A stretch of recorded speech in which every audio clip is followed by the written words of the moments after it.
des anges. Dieu a affecté des esprits qui sont plus grands que vous en termes de capacité de pouvoir et de dominer. Ils sont plus forts que vous en termes de main d'œuvre. La sagesse. Les anges sont au-dessus. Tu ne sais pas, tu n'as jamais su quel type d'ange qu'il est. Quel est leur rôle? Qu'est-ce qu'ils sont appelés à faire si tu veux dans les hommes? Donc tu as des acquis dont tu ne profites pas. Si Dieu a dit par les parents, je bâtirai mon église, la mort et c'est dans mon environnement. Dieu nous a déjà dit qu'il est établi dans le royaume qui ne sera jamais en paix, mais qui sera toujours menacé par les yeux de la mort et du Seigneur. Donc pour cela, il nous a équipés, il nous a donné des armes pour résister, vaincre et renverser ce monde. Donc c'est comme quelqu'un qui te laisse en pleine forêt et il dit je n'ai pas laissé seul. Tire arme. Si tu rencontres un animal qui menace, il faut tirer sur lui. Il t'a donné une arme. Mais si tu n'as pas la sagesse, la notion d'utiliser l'arme, tu peux avoir une arme avec toi, tu peux avoir même ça. Donc tu dois, et puis un chat a pu fuir dans la bouche. Parce que tu ne sais pas que il t'a donné différents types d'armes. Il a mis beaucoup de autour de toi. Il t'a donné même des bombes. Tu peux exploser dans des lieux. Il t'a donné toutes ces choses que tu ne sais pas. Amen. Alléluia. Et quand on parle de sagesse, on a beaucoup que Dieu entende la sagesse en quelque sens. Comment se comporter dans la vie, la sagesse pour régler les situations, la sagesse pour régler les circonstances, faire face à l'agressivité, toutes ces choses de bonnes choses. Mais il y a un aspect prophétique de la sagesse que nous n'avons pas encore abordé. Et Israël avait compris le ministère des anges. C'est pour ça jusqu'à présent, ils sont une nation qui est imbécile. Vous allez voir par exemple que pour ceux qui ont fait l'histoire, en ce qui concerne la guerre des 6 jours qui s'est passée en Israël, l'une des thèmes d'intervention des anges, Israël est complètement anéanti. Israël a compris que il y a ce qu'on appelle les anges de l'armée céleste, il y a des anges militaires, il y a des anges médecins, c'est eux qui interviennent quand on guide les malades, il y a des anges dans toutes les sphères d'activité, dans les domaines. Il faut juste savoir comment prier Dieu, parce que vous n'avez jamais prié d'ange. Le lieu de petit à petit, personne ne vous séduise par un culte des anges. Le combat de bougie peut allumer, dimanche Michael vient, un gardien vient. Ça c'est démoniaque. Tu fais ça, tu vas en enfer. Tu ne vas jamais demander qu'on puisse adorer un ange. Tu ne vas jamais demander qu'on puisse invoquer un ange. Tu ne vas jamais demander qu'on puisse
célestes reconnaissent par l'Église la sagesse effectivement valeureuse.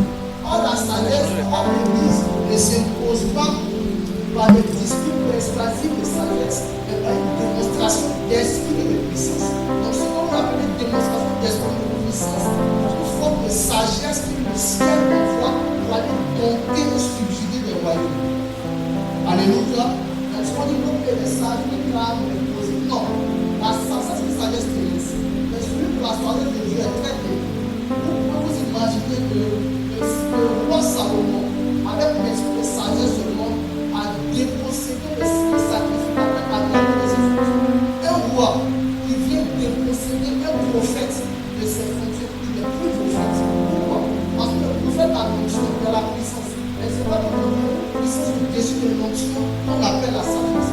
La sagesse dit par moi les rois règnent, par moi les princes commandent. Est-ce qu'il y a une réponse? C'est juste une réponse. C'est comme si les chrétiens savent ce que Dieu appelle sagesse, ils vont arrêter de limiter la sagesse à des proverbes, des circonstances, mais ils vont opérer dans une sagesse où on adresse un certain type de prière, aucun ange déchu, aucun démon ne peut exercer une partie quand Dieu dans ta maison te donner un choix. Le fait de consacrer son enfant qui est au monde, c'est la sagesse. Le fait de consacrer sa maison, de déclarer des paroles, c'est la sagesse. Vous ne vous imaginez pas que c'est Salomon qui a fait la dédicace du temple de l'autel. Et puis les prophètes se vont adorer. Avec quoi il fait cette dédicace? Avec la sagesse. Celui que la sagesse, c'est la puissance. La sagesse d'en haut est le sujet pour lequel il doit prier et jurer le plus. Parce que l'onction vient par moment, mais l'onction n'est pas complète. L'onction c'est un bulldozer.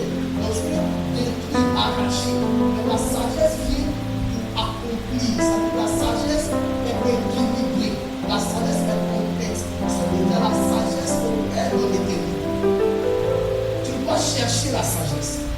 Tu as besoin de la sagesse.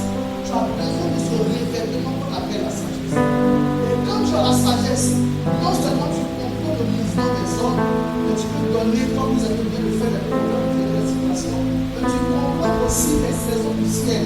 Et tu peux les expliquer aux hommes qui ne savent pas pourquoi en ce moment, telle chose arrive, telle crise arrive, telle circonstance arrive. Dans les crises humaines, les sages prospèrent. Parce que les sages savent qu'ils habitent dans un territoire, mais ils ne sont pas citoyens de ce territoire, ils sont citoyens du royaume des cieux. Donc les hommes parlent de crise parce qu'ils ne trouvent pas de recours dans le territoire où se manifeste la crise. Pourtant le sage sait que le secours ne vient ni de l'Orient, ni de l'Occident, ni du désert, mais ça vient de l'Éternel. Or l'Éternel dans son royaume, il n'est jamais en crise. Alléluia. Amen. La Bible dit dans la sagesse, en Proverbe 3, verset 16, dans sa main droite se trouve une longue vie, et dans sa main gauche se trouve la richesse et la gloire. Pourquoi vous cherchez autre chose? Pourquoi vous cherchez un travail d'abord? Cherchez la sagesse. La sagesse vous donnera non seulement un travail, mais une idée qui va vous rendre propriétaire et embaucher les gens. Pourquoi vous cherchez d'abord un mari ou une femme? Cherchez la sagesse. La sagesse va emmener des gens à s'attirer, à être attirés parce que vous faites et parce que vous êtes. Et les gens vont se tourner vers vous et vous allez bénéficier de la sagesse, de la faveur.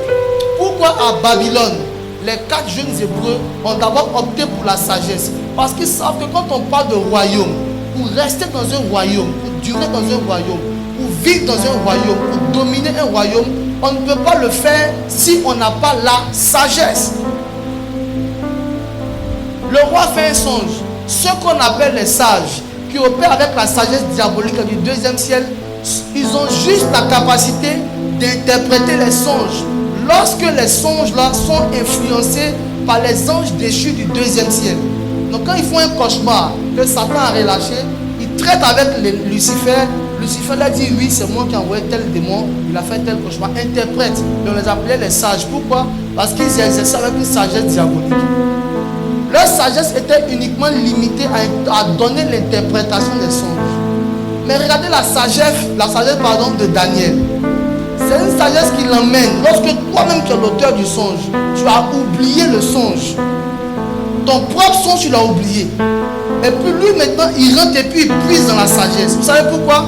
Parce que dans la sagesse se trouve le passé, le présent et l'avenir. Dans la sagesse se trouve l'éternité. Donc tous les songes que l'homme va faire aujourd'hui et demain, ce sont des choses que Dieu a déjà vues, qui sont dans son passé. Donc quand il se va fuir dans le passé de Dieu, il trouve l'avenir des hommes. Il n'y a aucun songe que tu vas faire que Dieu n'a pas déjà écrit dans le livre de l'éternité. Daniel n'a pas révélé le songe du roi. Daniel a lu le livre de l'éternel, le livre de la sagesse. Il a fait la lecture du songe. Le roi a vu son songe dans la bouche de Daniel. Les sages même de la sagesse diabolique ont dit, ce degré de sagesse là appartient à ceux qui veillent. Arrêtez de dormir. Ça appartient aux saints. Et on dit, on trouva chez eux des lumières, une intelligence différente, la sagesse de Dieu, l'esprit de sagesse, l'esprit de domination, la puissance du ciel, mais la puissance silencieuse, la puissance qui bâtit, qui ne se fait pas remarquer, la puissance qui laisse des empreintes indélébiles. C'est une puissance qu'on ne peut exprimer. Cherche la sagesse. La sagesse doit t'emmener à comprendre le mouvement des anges. Élisée sort le matin avec son serviteur. Et l'armée ennemie vient attaquer Élisée. Le serviteur panique parce qu'il n'a pas la sagesse. Le prophète ne panique pas, mais il interroge le ciel parce qu'il sait que tout royaume ne peut jamais envoyer un ambassadeur sans protocole. Donc il va demander à Dieu quel est le protocole affecté pour ma journée. Et Dieu lui montre toute l'armée des cieux. Le serviteur n'a pas la sagesse pour voir. La Bible dit, il pria l'Éternel et il a dit à Dieu, ouvre les yeux de mon serviteur. Et quand il a ouvert ses yeux, il a vu une grande armée des chevaux autour du prophète Élisée. Et son cœur est rentré dans l'assurance. Vous ne pouvez pas distinguer une certaine assurance si vous n'avez pas un certain niveau de sagesse. Dis à quelqu'un, cherche la sagesse. Pourquoi la mort? La Bible dit que la mort n'a pas trouvé la sagesse. Parce que si la mort avait reçu la sagesse, elle n'allait pas exister. Elle allait demeurer, elle allait être la vie. La sagesse est quelque chose que Dieu a caché. Il a caché. Et il a réservé à ceux qui l'aiment. Et la sagesse doit t'emmener à comprendre maintenant ce qu'on appelle le ministère des anges. Les différentes catégories d'anges. Et ça va t'emmener à grandir dans l'assurance. Quand on parle des anges dans l'église, les gens sont beaucoup profanes au ministère des anges. Est-ce qu'on fait comprendre qu'en Israël, les apparitions angéliques n'étaient pas nouvelles? C'était pas choquant, c'était rien d'extraordinaire. À la piscine de Bethesda, un ange descendait et agitait l'eau. Personne ne fuyait. Ils étaient habitués à voir des anges. Même quand ils quittaient l'Égypte, il y avait un ange le matin qui était une nuée et puis la nuit une colonne de feu. Et l'ange apparaît, il marche devant eux. Parce qu'ils savent que ce ne sont pas tous les anges qui viennent avec des ailes, qui viennent sur des chars, mais les anges viennent en forme humaine. Ils nous donnent des messages codés, mais on ne se rend pas compte. Pourquoi? Parce qu'on n'a pas l'entendement de la sagesse pour comprendre que cet homme qui est venu n'est pas lui, mais c'est un ange. Alléluia. Alléluia. Maintenant, parlons des différentes classifications, parlons des différentes catégories des anges. Le premier type dont on va prendre Matthieu 18, verset 10. Et Psaume 34, verset 7.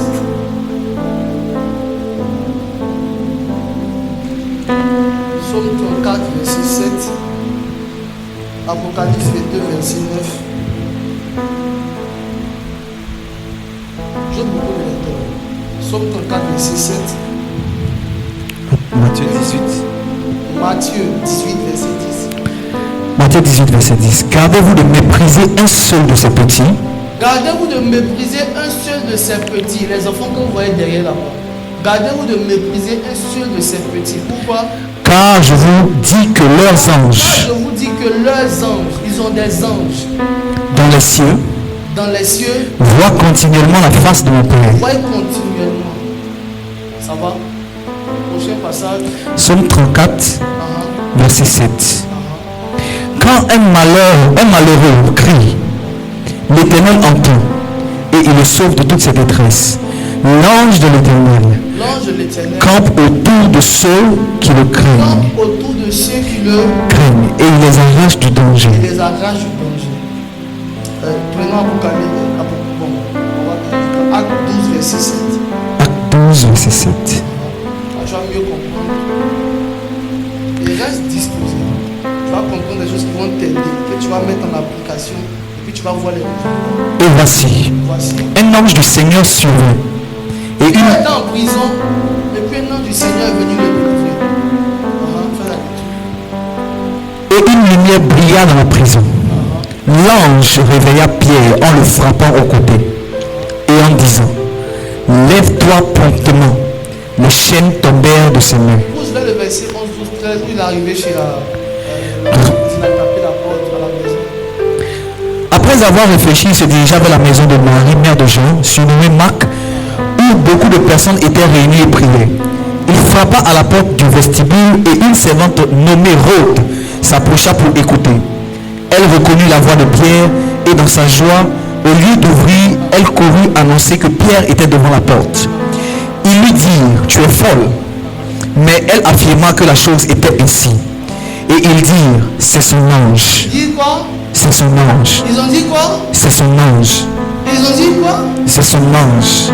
Est-ce que tu sais que tu as ton ange? La première catégorie des anges, c'est ce qu'on appelle les anges gardiens.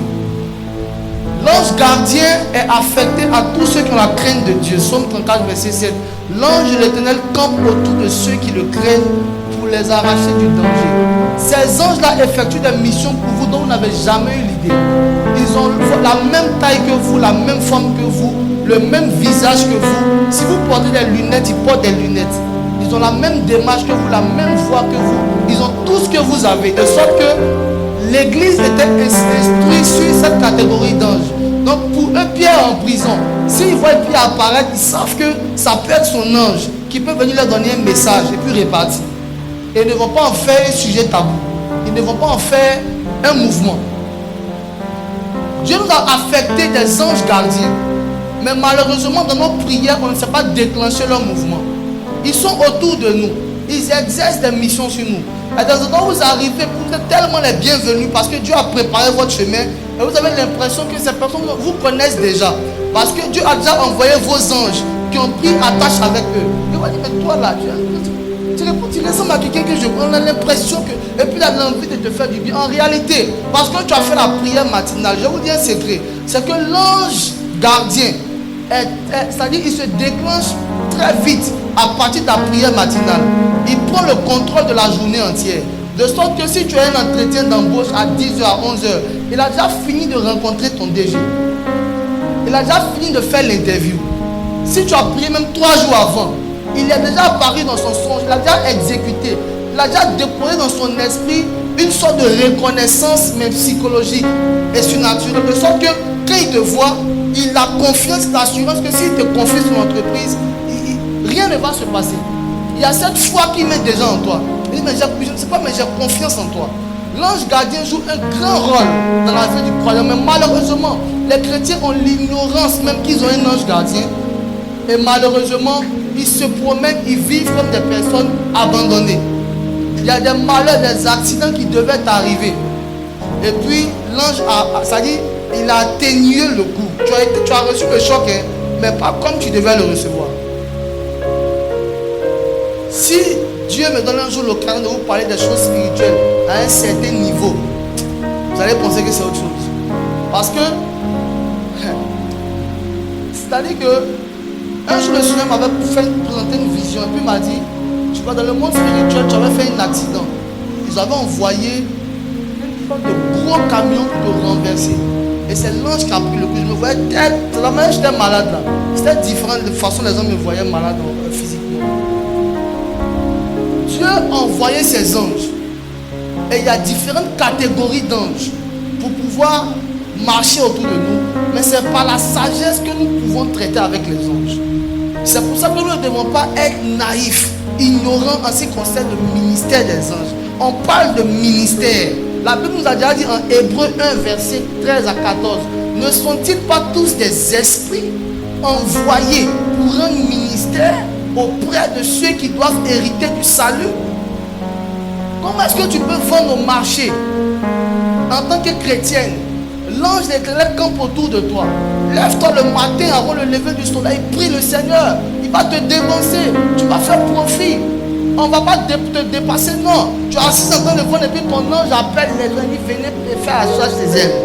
C'est ce que les autres là seront fait. Et puis leurs démons fait qu'ils sont cachés dans les couloirs à jamais. Et puis on te dépasse. Et puis on s'en va chez Asita pour aller payer 15 tonnes de vêtements. Vous pensez que c'est simple?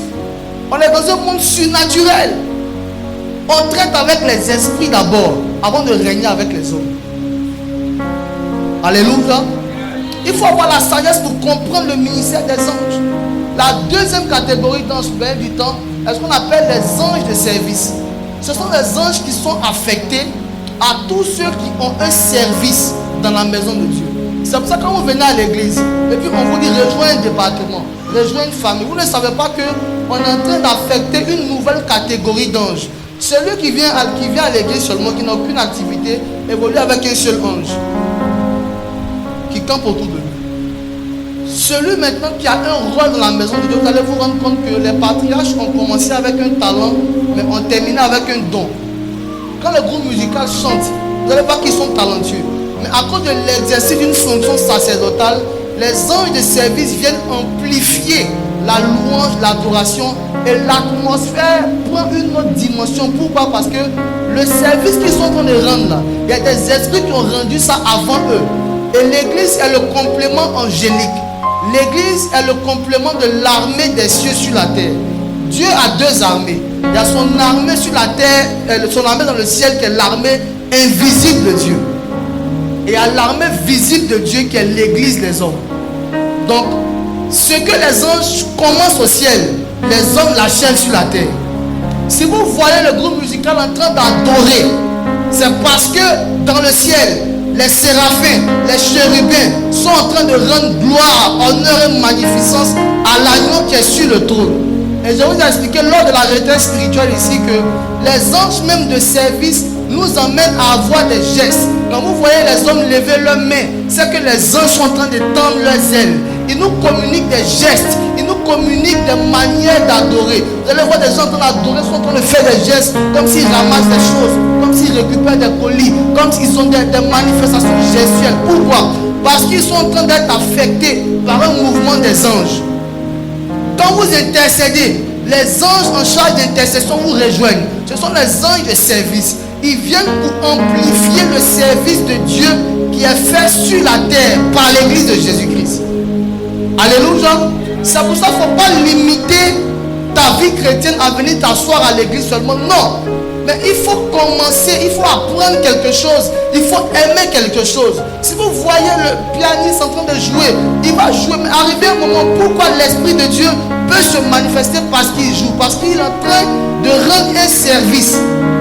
Et tous ces instruments-là sont au ciel. Ézéchiel 28, verset 13 à 14. Ils ont été créés avant même que Lucifer ne soit créé. Les instruments font partie des premières œuvres de la création. Ils ont été créés avant les anges, avant les hommes. Alléluia. Donc vous ne pouvez pas traiter en réalité ce que les gens appellent j'ai reçu une invention. L'homme n'invente rien, il reçoit. Et les gens de service ne se limitent pas seulement au service sacerdotal. Si vous êtes ingénieur dans le domaine de la chimie et que vous le faites par l'Esprit de Dieu, les anges qui opèrent dans le service de l'ingénierie vont venir vous enseigner, vous communiquer des idées dans vos moments de retraite et de disposition. Ah, le frère là, il a inventé. Thomas Edison a inventé quoi? La lumière. Il ne peut pas inventer la lumière. C'est Dieu qui a dit que la lumière soit et que la lumière fut. Et ça, c'est une lumière qui est surnaturelle. Maintenant, quand la lumière devait prendre une forme naturelle, Dieu a envoyé son ange dans une atmosphère de disposition, révéler quelque chose à un homme pour aider l'humanité. L'homme n'invente rien, il reçoit. Amen. Dis à quelqu'un, comprends le ministère des anges. Il faut lui dire, comprends le ministère des anges. Donc, quand tu es à fond dans un service, tu vas voir que tu commences à faire. Vous voyez les gens au début, ils commencent à faire quelque chose, c'est difficile. Et puis, au fur et à mesure qu'ils commencent à faire, j'ai vu un jeune pianiste qui joue, et puis il ne regarde même pas le piano, il regarde là-haut, et puis tu as l'impression que le piano est devant lui, c'est un esprit. Il n'est plus seul. Il joue maintenant de manière angélique.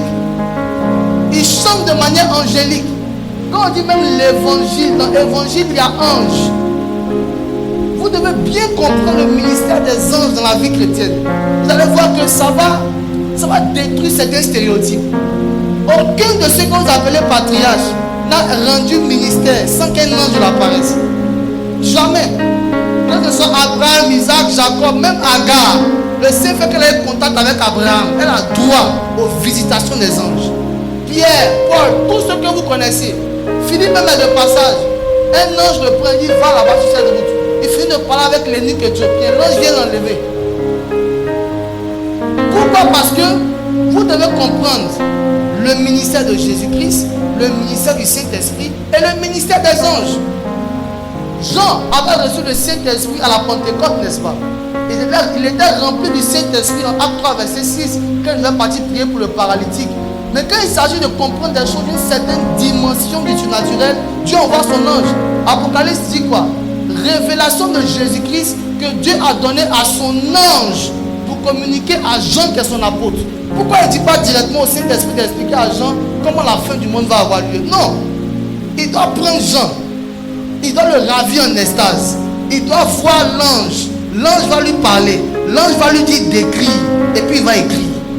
À un moment, il pleurait parce qu'il ne pouvait pas comprendre les livres. Il y a un ange qui est venu lui dire: l'agneau de Dieu a vaincu. Il y a des révélations qui n'appartiennent qu'aux anges. Et tu dois monter dans ta spiritualité chrétienne pour pouvoir atteindre cette dimension. Et puis mener une vie qui n'a rien à voir avec ce que les autres vivent. En 2022, je revenais de San Pedro avec mon fils Élie et puis Boris. Et puis, sur la route de Dabou, à minuit, c'était quelle heure déjà? 2 heures, un truc comme ça. Ma voiture m'a lâché. La voiture est totalement gâtée. Ça ne peut plus démarrer. On est au milieu de la route, un village. C'est risqué, c'est dangereux. Ça fait peur. Maintenant, vous devez savoir que quand on parle d'invocation, ça ne consiste pas seulement à crier Seigneur Jésus. Non, non. C'est pas Dieu souvent qui fait des choses et puis il fait quoi? Vous ne voyez pas que, regardez l'invocation des prophètes de Baal. Ils savent qu'on n'invoque pas une divinité comme ça. D'abord, ils ont fait des sacrifices. Après, ils ont prié. Après, ils ont fait des incisions, le sang a coulé. Après, ils ont commencé à sauter. Et puis, ils ont invoqué Baal. C'est parce qu'ils étaient dans l'atmosphère d'Élie que l'invocation n'a pas pris. Si vous voyez qu'ils ont repris ce rituel, c'est parce qu'ils le faisaient avant et puis ça marchait. Ça, vous comprenez? Et puis, j'étais là, j'ai fait une prière. J'ai fait une prière. J'ai dit, Père, envoie ton ange pour nous prendre, régler cette situation, pour nous faire retour. Après, ça m'a fait 15 minutes. Il y a des gens qui sont venus. Mais qu'est-ce qui est arrivé? On dit la voiture a lâché comme ça. Il n'y a personne pour remorquer la voiture, etc. Il y a un camion qui était de passage comme ça. Et puis il est venu. Il dit, bon, ce qu'on va faire, je vais voir comment remorquer. Mais moi, je vais partir avec vous. Et puis on est parti ensemble. Il nous a déposé. Non, c'était avant Dabou que la voiture m'a lâché. Il nous a déposé maintenant à Dabou. Je crois que c'est Michel qui est venu me prendre. Voilà, avec sa voiture. Michel est venu me prendre à Dabou. Et puis il m'a fait rentrer. Mais Dieu savait que si on restait dans ce lieu là-bas, un malheur pouvait nous atteindre. Ça va? Donc il envoie son ange nous déplacer et puis il nous achemine jusqu'à la destination. Vous devez savoir prier. Prier, c'est pas ce que vous faites habituellement. La prière est clinique. Ça veut dire quoi? Ça veut dire que pour chaque situation, il y a un type de prière qui est approprié. Et quand ce type-là n'est pas respecté, il n'y a pas de témoignage, il n'y a pas de miracle. Il y a prière de guérison. On ne fait pas ça dans le combat spirituel. Il y a prière de combat spirituel. On ne fait pas ça quand quelqu'un est malade. Il y a prière d'intercession. On ne fait pas ça pour se marier. Il y a prière de mariage. On ne fait pas ça pour renverser l'autel. Amen. C'est pas tout qui est le feu, le vent. C'est pas tout. Il faut avoir la sagesse. Quand Esther voulait se marier, elle était en concurrence avec combien de femmes? Avec beaucoup de femmes. Vous pensez que c'est la beauté qui a distingué Esther? C'est la sagesse. Elle s'est ouée avec des choses. Tu t'es oué avec quoi? Et puis tu fais rêve, tu as marié roi. Il te faut la sagesse. Quand quelqu'un est appelé à une onction diplomatique ou royale dans la Bible, vous ne remarquez pas qu'il doit obligatoirement être point avec la mie. Dieu vous donne des choses pour pouvoir dominer, régner. Et puis vous êtes assis, vous dites non, par la foi. C'est ce qu'on appelle la foi. On dit c'est une démonstration, une pratique. C'est pas une croyance, non, je sais que non. Il y a la foi que aujourd'hui, Dieu me bénit. C'est pas ça. C'est une démonstration des choses spirituelles qui vont attirer l'argent à toi. C'est ça qu'on appelle la foi. Amen.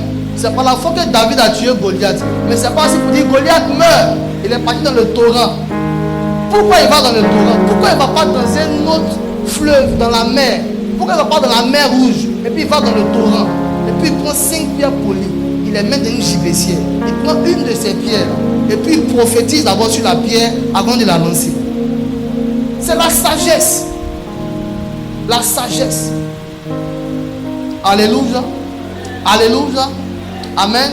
J'ai dit le deuxième type d'ange, c'était, comment on les appelait? Les anges en charge de.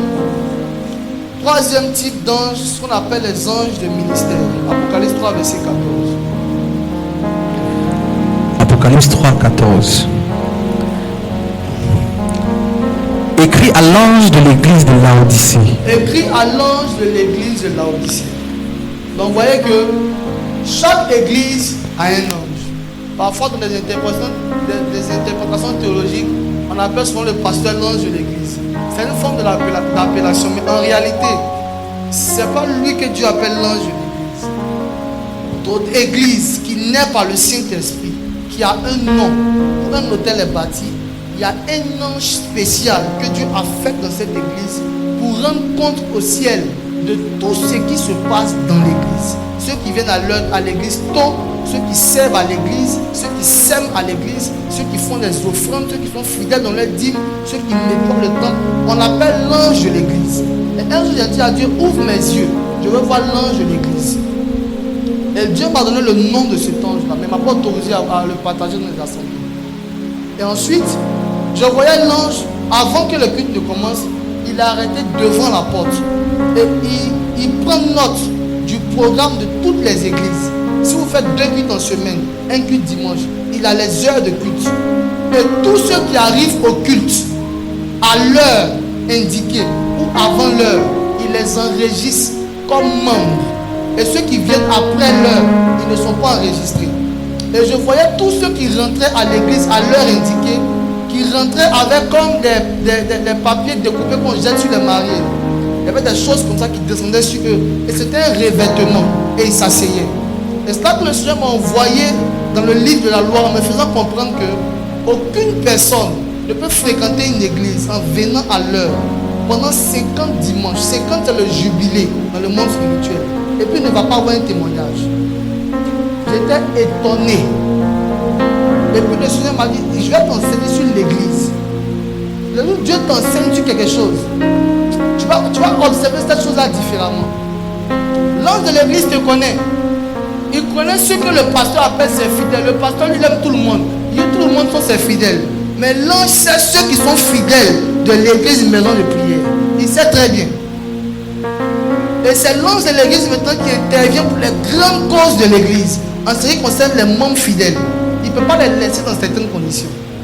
C'est lui qui enregistre ceux qui sont fidèles dans leurs dîmes, dans leurs offrandes. C'est lui qui enregistre ceux qui balaient, qui nettoient le temple, qui servent l'Éternel avec un cœur sincère. Il est là devant la porte avant que le culte commence. Quand le culte commence, il est sur l'autel. Même dans les croisades où je passais, j'ai dit à Dieu, ouvre mon esprit, parce que moi je n'assiste jamais à une croisade tant que Dieu ne m'a pas parlé sur l'orateur. Et j'ai vu l'ange de l'homme de Dieu. Il avait carrément le même visage, mais sa taille dépassait le podium de la croisade. Il était tellement grand qu'il arrivait au ciel. C'est-à-dire ses pieds seulement dépassaient le lieu où on était. C'est cela m'a dit, si quelqu'un veut l'attaquer, il va mourir. C'est là que j'ai commencé, je n'étais pas encore là, j'ai commencé à avoir du respect pour ceux qui sont loin. Le monsieur est petit comme ça, il est sur le pupitre en train de prêcher. Mais spirituellement, il est comme un géant. C'est-à-dire si quelqu'un s'amuse à l'attaquer, il meurt. C'est ce qu'on appelle l'ange du ministère. Il est affecté à tous ceux qui ont reçu et qui ont répondu à un appel dans la maison de Dieu.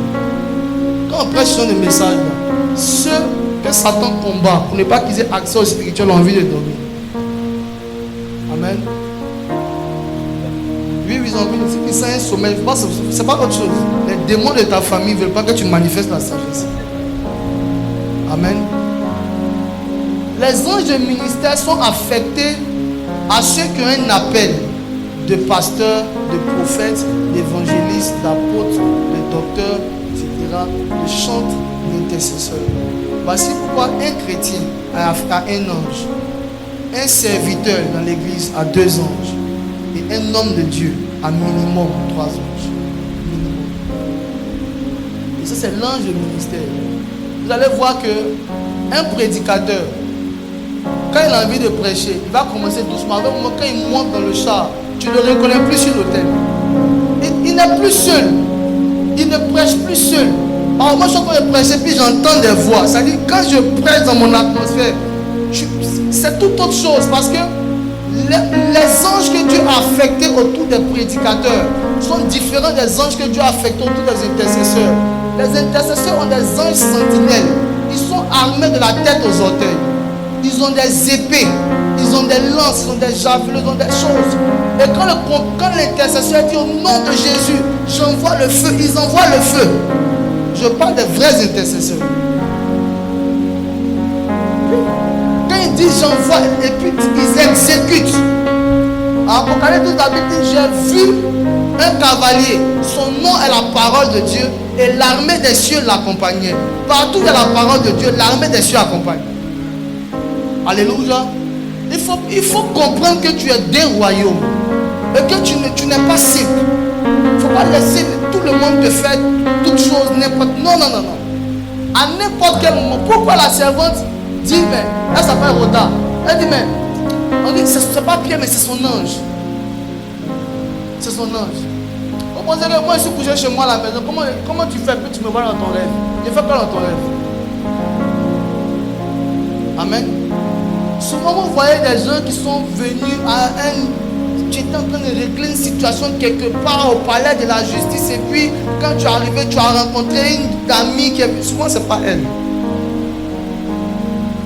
C'est-à-dire, si vous comprenez bien le mouvement des anges, Dieu envoie souvent des connaissances, donc que vous connaissez très bien.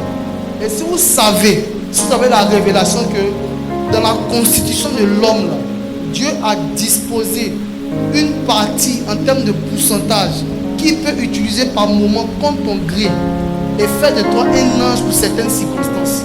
C'est pour ça que par moment tu t'es senti contraint de prendre tout ton argent et de donner à une amie. Tu n'as pas compris pourquoi. Parce que tu as exercé comme un ange dans cette circonstance. Si vous comprenez, si vous avez cette sagesse pour comprendre ces choses, vous allez bien opérer dans le royaume. Oh, moi, tu l'as dit, il faut que j'aille à ce programme-là. Tu n'es pas invité, tu n'es pas dans l'organisation. Et puis tu es parti, tu as intervenu, tu as tout arrangé. Et puis grâce à toi, le mariage là n'a pas échoué. En fait, tu as exercé comme un ce jour-là. Et il y a donc Dieu a pris mon corps, Jésus a pris mon corps pour prêcher. Oui. J'étais acheté mes enfants spirituels au toit rouge. Et puis Jésus enseignait. Il a pris mon corps. Mon corps était malade. On m'avait dispensé de tout ce qui est intervention. Ceux qui venaient avec moi quand j'habitais au Tao, je suis dans le centre de quoi je parle. Quand j'abordais certains sujets, ce n'était pas moi qui parlais.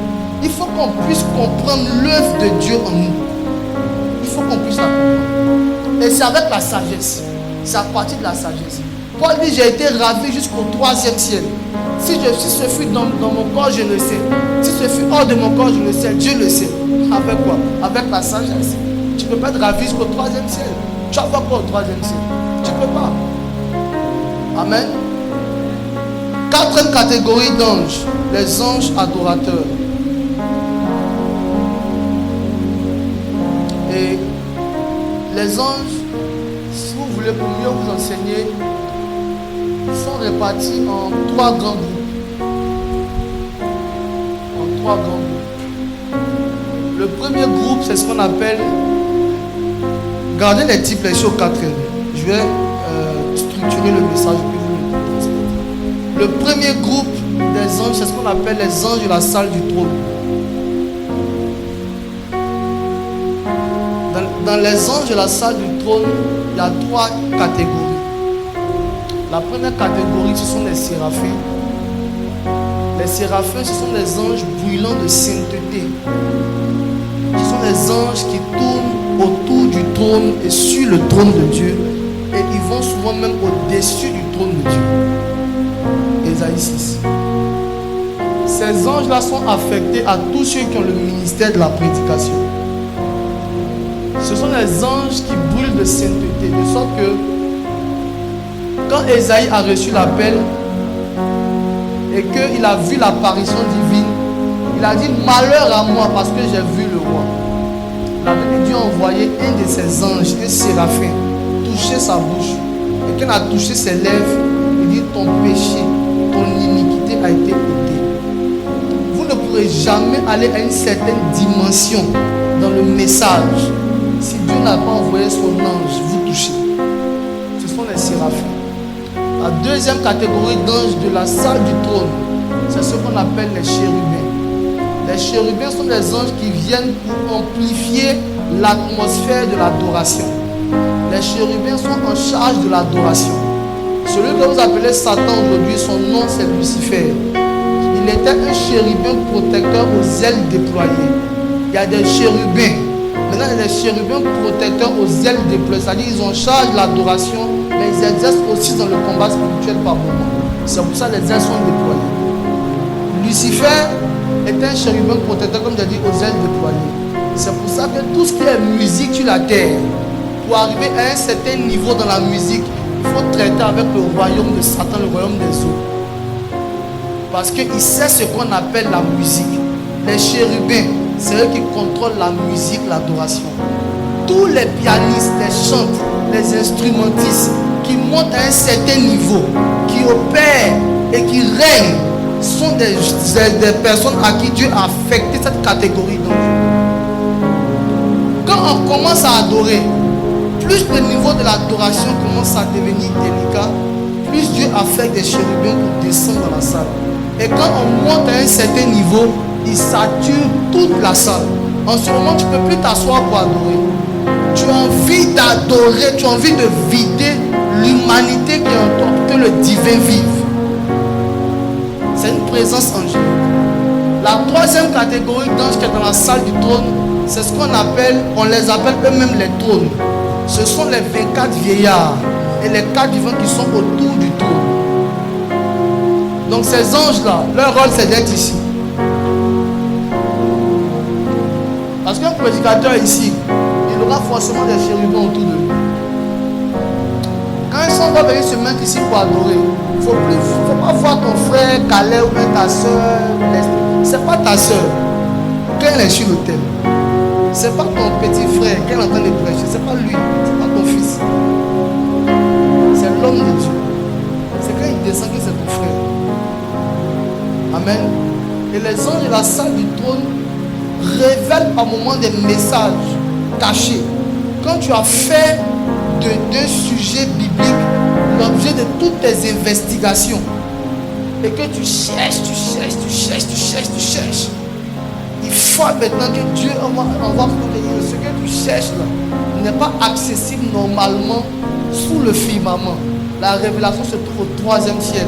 Mais comme tu cherches et que tu aimes la sagesse, je te révèle cette telle chose. Un prédicateur ne peut pas prêcher dans le réma à un certain niveau si tu n'as pas affecté des anges enseignants. Et c'est ce qu'on appelle les anges de la salle. Et ils sont venus m'expliquer la vie de Jésus depuis sa naissance jusqu'à sa mort. Pourquoi il n'est pas mort avec ses vêtements? Pourquoi telle chose? Pourquoi ceci? Pourquoi cela? Et quand tu rends ces choses, on dit c'est la sagesse de Dieu. Amen. Amen.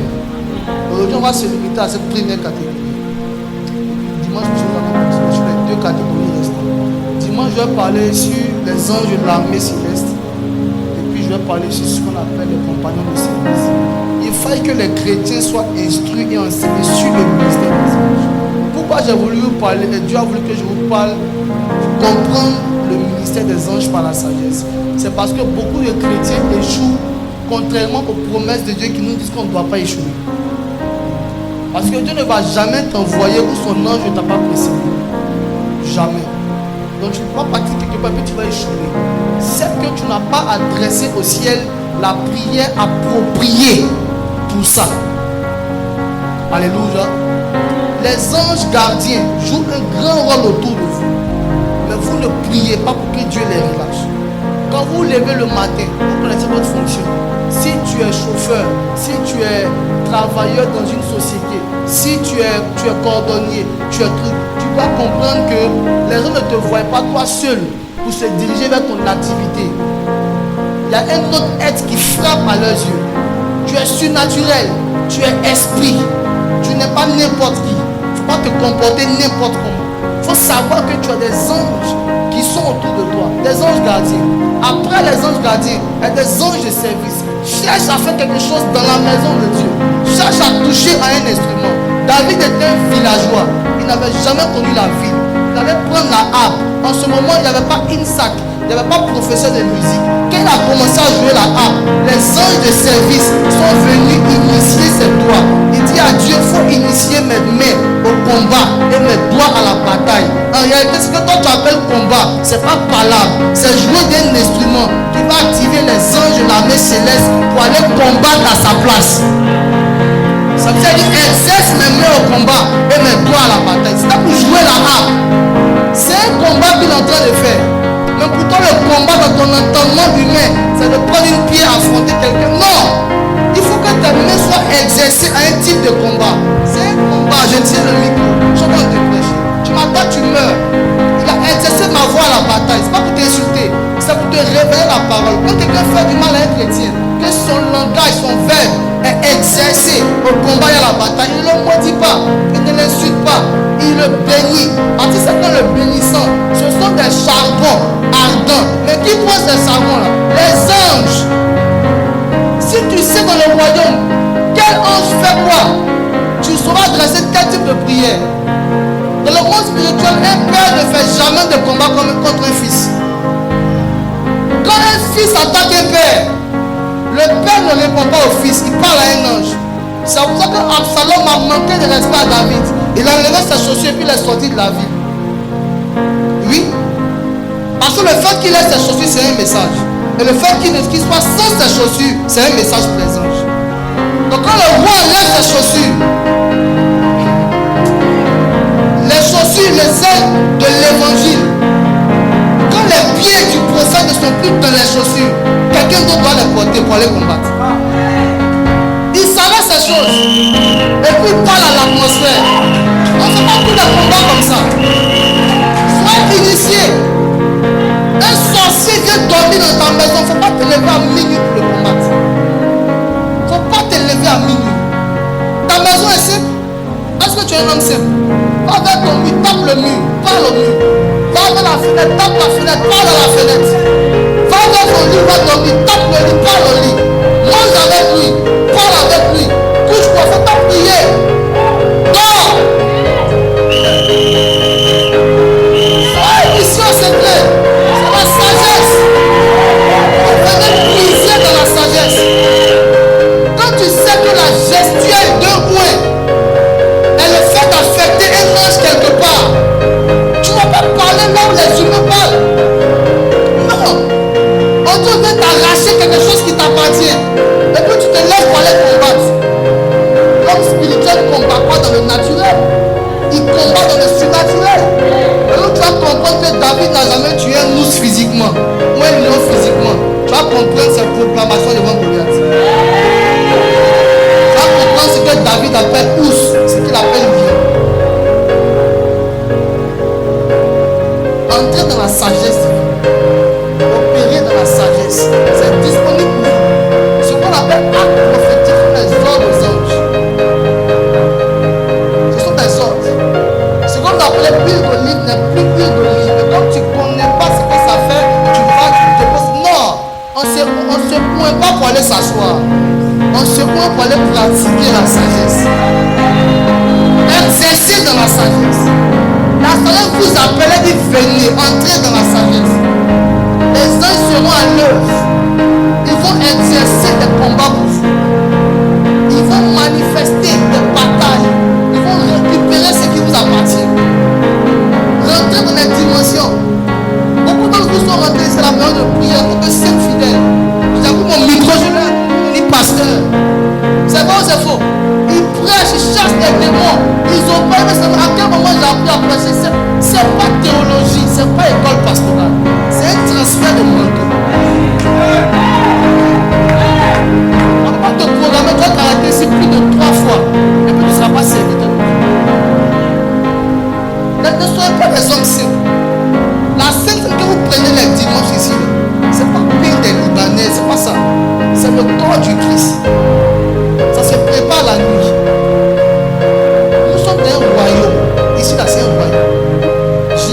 ici. Rentrez dans la sagesse, vous serez enseigné, vous serez exaucé, vous serez vu. Amen. Que Dieu vous bénisse. Les bons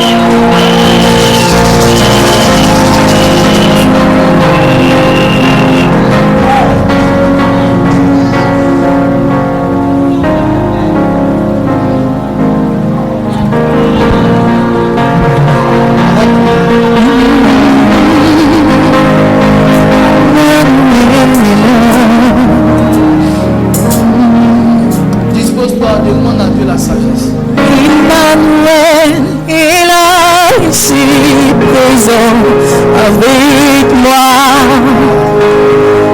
Emmanuel est là, Emmanuel.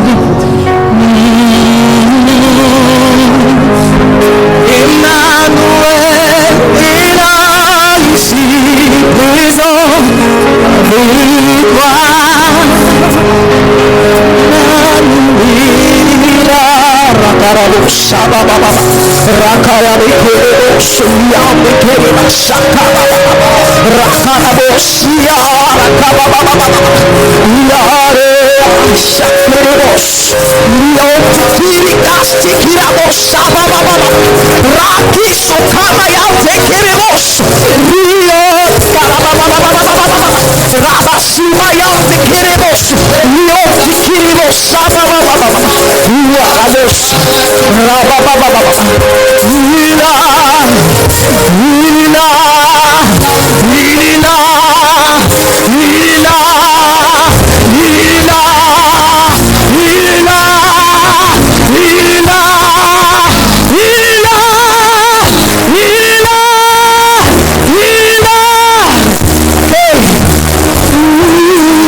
avec moi.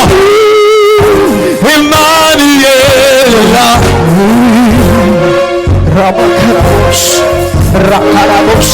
Emmanuel est là, ici présent avec moi. Emmanuel est là. Rabaros, Rabarakasekerebos, Emmanuel est là, ici présent avec moi. Yes. Emmanuel est là, il est là, il est là, il est là, il est là, il est là. Emmanuel est là, ici présent avec moi. Emmanuel est là. Avec moi,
Yabarabos, Rabababa, Rabababa, Yakarabos, Leandakaye.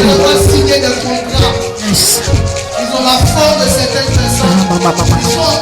Rabakashekeribos, Rabababa, Rakarabos,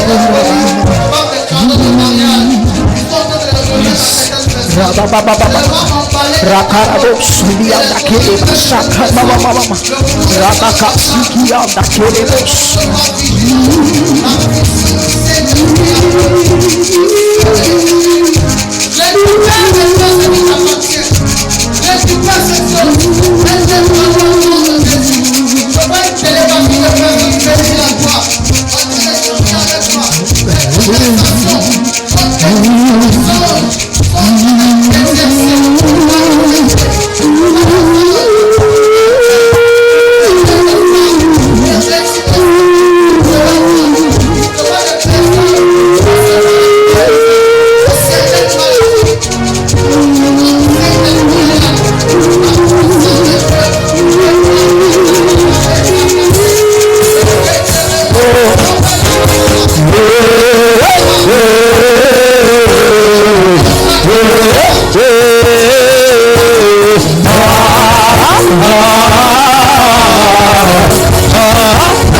suffit pas.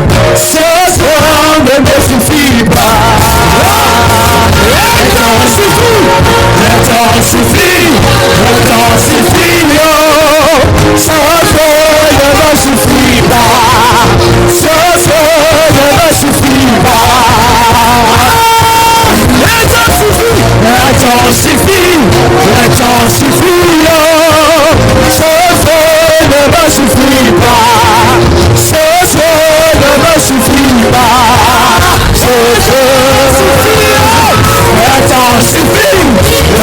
suffit, ce feu ne me suffit pas, ce feu ne me suffit pas.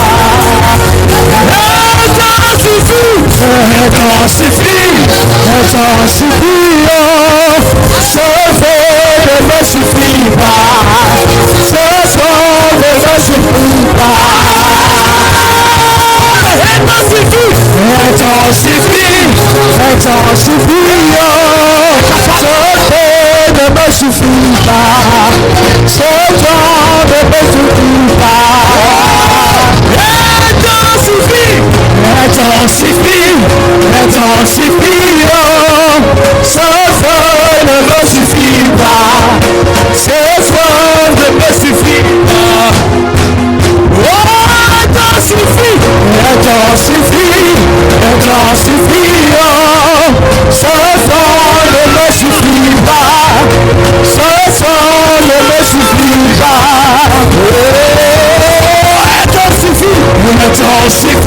Le temps suffit, ce feu ne me suffit pas, ce temps ne me suffit pas. Yes. Yes. Prends ton offrande dans ta main gauche. Déclare les paroles. Dieu doit t'envoyer la provision de cette fin d'année. La fin d'une chose au même que son commencement. Le manque ne sera pas ton partage. La honte, l'humiliation. Pleine sémence, une bonne semence. Proclame.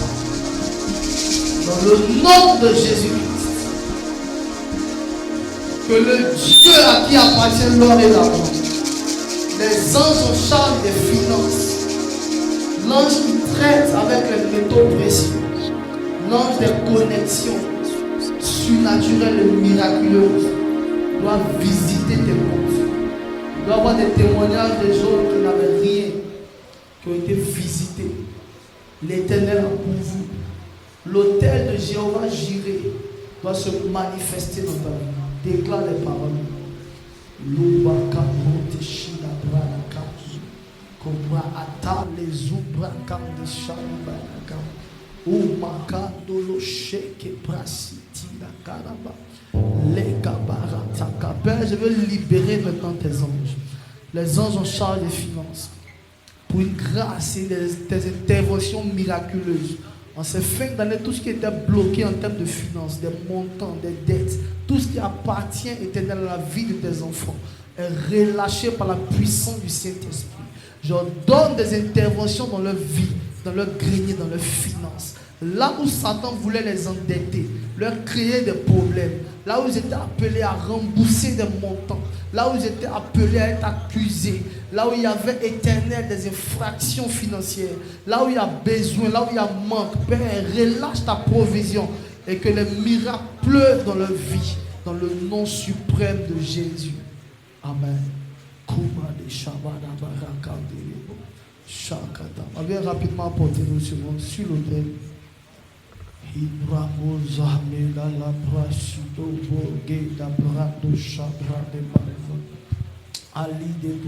J'ai apporté le parfum qui s'est changé en feu. Mon adoration et mon âme, avec elle je gagne la bataille. J'ai ramené le parfum. Tous ceux qui ont pris leurs engagements à la fin de moisson, qui ont honoré, arrêtez-vous là.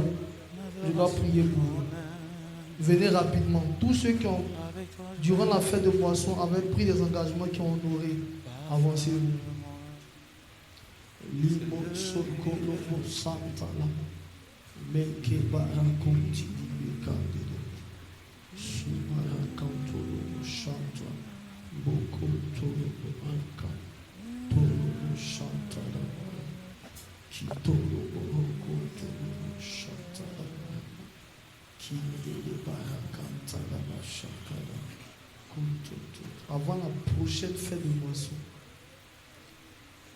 vous aurez un nouveau témoignage. Au nom du Père, du Fils et du Saint-Esprit.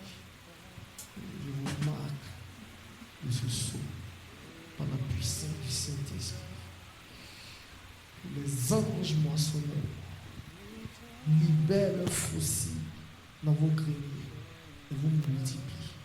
Avant la prochaine moisson, vos statuts changeront. Ainsi parle l'Éternel.